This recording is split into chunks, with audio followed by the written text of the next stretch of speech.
Olá, alunos! Na web-aula de hoje, nós vamos falar sobre estruturas heterogêneas. Já coloquei o material no ambiente, nós temos uma apostila de registros, a qual eu utilizei para desenvolver essas notas de aula. Também coloquei alguns exercícios para a gente poder praticar esse conteúdo. Vamos iniciar a apresentação da web-aula através dessas notas de aula. Estou iniciando a apresentação aqui da web-aula de hoje, estruturas heterogêneas ou registros. É importante que a gente compreenda o objetivo da gente utilizar esse tipo de estrutura. Qual a motivação? Se a gente lembrar como é que até então nós temos implementado o uso de vetores, nós só temos colocado um valor nesse vetor. Por exemplo, o vetor de IMC. A gente só tem colocado o valor do IMC.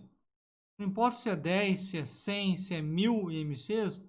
A questão é se, imagine se a gente quiser saber o nome de determinada pessoa que tem um IMC. Ou, de repente, saber quais são as pessoas, os nomes das pessoas que estão com IMC acima do ideal. Então, esse tipo de pergunta a gente não consegue implementar usando somente a estrutura de vetor que a gente conheceu. Nós temos que usar um tipo de estrutura de dados que permita colocar não só um valor, permite colocar vários valores, inclusive valores de tipos heterogêneos. O registro ele permite justamente fazer isso. É claro que o registro tem várias utilidades que vão além da pergunta que está aqui. Mas essa pergunta é importante porque ela deixa muito claro que sem registro eu não conseguiria responder essa pergunta. Então vamos à definição. Registro também é chamado de struct. No C, eu uso a palavra reservada struct para declarar uma estrutura heterogênea de dados.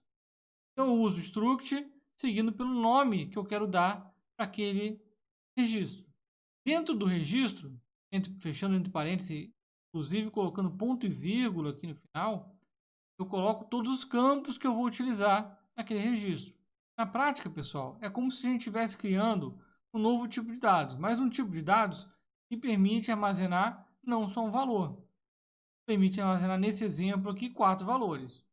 Bom, a gente precisa associar variáveis a essas estruturas de dados.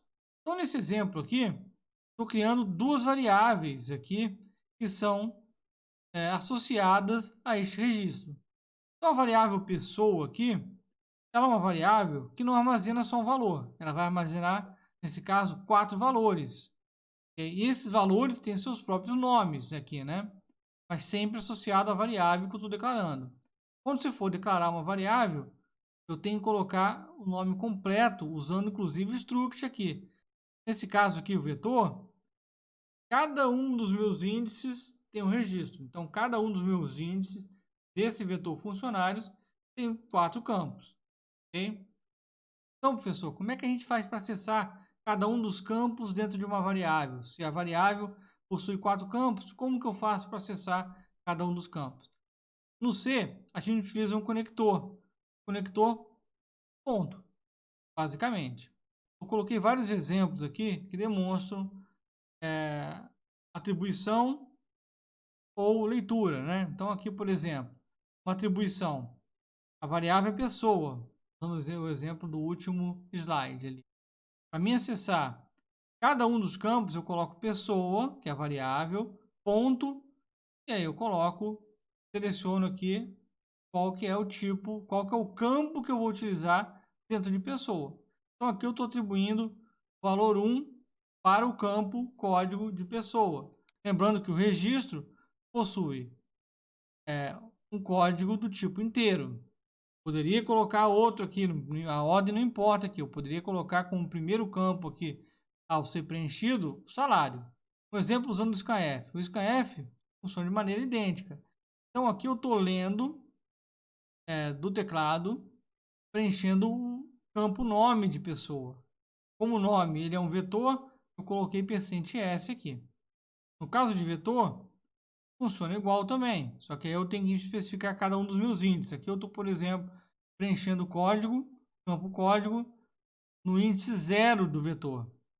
Aqui um exemplo de passando a estrutura em função, né? Não tem diferença nenhuma. Ou seja, eu só informar qual tipo de parâmetro que eu vou receber. O meu tipo de parâmetro aqui, ele é struct dados. Okay? É um vetor do tipo struct dados. É só compreender, é só tentar visualizar o struct dados como se fosse um tipo de dados. Então o resto é muito similar, tá? Então voltando para o primeiro slide, onde eu abri com a motivação da gente estar utilizando registros, basta a gente criar, nesse caso aqui, só um struct. Eu quero exibir o nome, né? Um struct tem os dois campos, o nome e o IMC, ok? Então, declaro aqui no main, ó, struct alunos IMC alunos, um vetor de 10, ok? Chamo o preenche alunos, que vai preencher, então nem exibir aqui, só para a gente responder diretamente a pergunta aqui. Então, aqui, através dessa função aqui, eu chamo, eu vou imprimir todos os alunos que possuem o IMC acima do ideal. Vou imprimir tanto o IMC quanto o nome do aluno. Então, aqui, só para demonstrar aqui, né? A função, eu recebo um vetor do tipo struct alunos IMC. Ok? O nome do vetor que eu estou dando aqui dentro da função é A. Ok? Eu vou imprimir dessa maneira aqui. Vou percorrer ali, no caso, eu só modifiquei aqui para 3 para não ter que percorrer 10 vezes para testar. Okay? E dentro do for eu vou verificar, né? Se o IMC, se o campo IMC dessa estrutura aqui, ó, perceba que eu estou usando o índice aqui, ó. Então, A, que é um vetor, né? O campo do primeiro registro do índice 0, né? IMC é maior do que 25, eu vou imprimir tanto o IMC quanto o nome da pessoa. Ok? Vamos verificar isso aqui, eu já desenvolvi no deve ser. Vou rodar isso aqui no deve ser, vou explicar também essa função aqui, tá? Então vamos ver aqui como é que eu fiz aqui. Tem a estrutura aqui, ó. Aluno IMC, tem a função preenche e a função IMC elevado aí. Estou chamando elas aqui.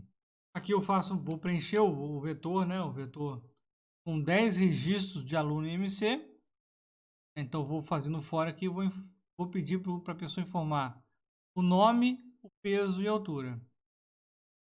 Está lendo o nome, peso e altura, percebe que eu coloco o exim comercial mesmo assim, tá? É um vetor, eu estou acessando um índice específico do vetor, com o campo nome aqui. Nesse caso aqui, eu estou só inserindo o nome por enquanto. Aí o peso e a altura eu uso para calcular o IMC e depois eu insiro o IMC no mesmo vetor. Depois eu chamo esse IMC elevado aqui que vai fazer aquilo que eu já expliquei. Ok? Vamos verificar, vamos rodar aqui para a gente.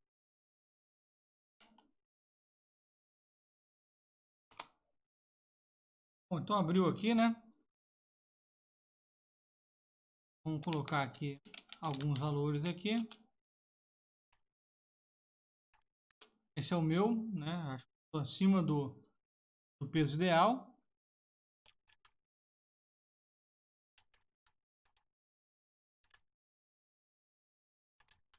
Então aqui ele está exibindo aqui que Jonathan, 28 de MC, ou seja, está acima de 25. E o fulano está quase peso ideal aqui, né? Se eu tiver 75 quilos aqui, estaria no peso praticamente ideal aqui, né? Mas de qualquer jeito está acima de 25 aqui, ok? Então é isso, o registro ele resolve aquela pergunta ali. Isso eu consigo fazer isso através de registros. Poderia até tentar manipular isso aí com vários vetores, mas seria muito mais trabalhoso. Voltando para o ambiente que nós temos aqui uma lista de exercício, né? Lembrando que fazendo essa lista de exercício aqui, é um exercício de fixação, que é individual, todo mundo tem que fazer. Então, fazendo ali, enviando o arquivo, vai abrir uma lista de exercício, que essa pode ser feita em dupla. Então, bons estudos aí e até a próxima.